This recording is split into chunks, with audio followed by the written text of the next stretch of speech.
whole lot. And we don't know if these puppies are going to be hairy or not. Like, it No. depends. Some puppies, some lines have super hairy ears and other ones don't have a lot of hair.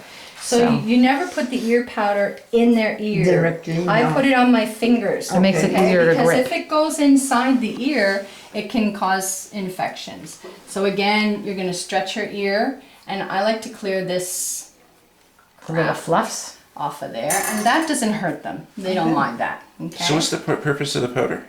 Grip. It's to grip it because Oh. it gets greasy. And some people she use gets greasy ears. Some people use tweezers, I don't like but, the tweezers. but the powder is for grip.